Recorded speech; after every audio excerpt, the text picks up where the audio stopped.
Hi, I'm State Senator Joe Markley. I want to take a moment to talk about a movement called the Convention of the States. This is a notion to have an Article 5 convention under the Constitution, a convention to amend the Constitution which is called not by the Congress, which is one way to do it, but by the state legislatures. It's never happened in American history, but it's a provision which was put in the Constitution in case Congress was unresponsive. And there's a lot of people, they tend to be people I agree with politically, who are very desirous of seeing us do a convention of the states. And it's been an issue that's been before the General Assembly here in Hartford the last few sessions. I have not, although I'm sympathetic to it, I have not come around to supporting it, and I want to take just a moment to explain why. I actually had the honor and the pleasure, because it was a very interesting experience, of attending last fall a mock convention of the states that was held by one of the groups which was promoting the idea. They had representatives of 49 of the 50 states there, and because there hasn't been a lot of support for Convention of the States in the Connecticut legislature, they contacted me and asked me if I'd be willing to come down, even though I haven't been a supporter of the proposal. I've been open to it and I've been interested in it. I went down, in fact, with my good friend and colleague, State Representative Rob Sampson, and we had a fascinating couple of days in Williamsburg, Virginia, where first we met at the committee level to come up with proposed amendments, and then we had a plenary session where we acted as state delegations to vote on each of these proposals. And two things about it struck me. One was that the proposals, although good as far as it goes, did not seem to me to be things which in and of themselves would reverse the problems that I see in our country. The proposals tended to be term limits, which has been around for quite a while, balanced budget amendment, and some proposals I was more sympathetic to, which would define certain things in the Constitution that have been used by the courts to my mind, legislate from the bench.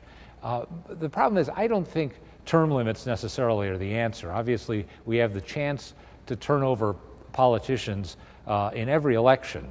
And, you know, in some of the districts that people are most frustrated by, I'm not convinced that the problem is the legislators have been there too long, but that the Republican Party just isn't strong enough to win. Even if John Larson had to leave because of term limits, I believe that congressional district would likely remain Democrat, just as the 3rd congressional district would with Rosa DeLauro. Term limits wouldn't necessarily solve our problems. The voters have to pick people that will do what they want them to do. And the other notion of the balanced budget amendment, although it sounds wonderful as a theory, I've seen too often in Connecticut are attempts to pass constitutional restrictions on what we do as a legislature either be ignored or be circumvented. Notably with the constitutional limit on spending that was imposed at the time of the income tax, but has never actually been followed. It's never been enforced, and I don't think it can be enforced. Again, what we need to do is elect legislators who will show genuine fiscal restraint, because whatever rules we make or whatever the rules the legislature makes, it can break those rules again. That goes for the transportation lockbox as well.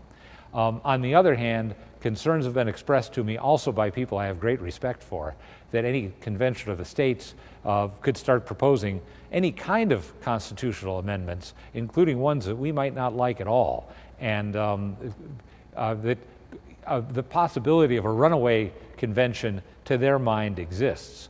The example they use, of course, is that the actual Constitutional Convention back in Philadelphia in 1787 was called simply to amend the Articles of Confederation, the original governing doctrine of the United States of America.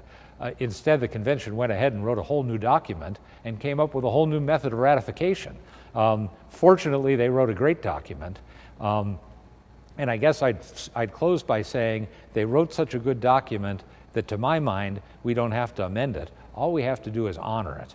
And I think most of our problems as a nation and as a state would be solved.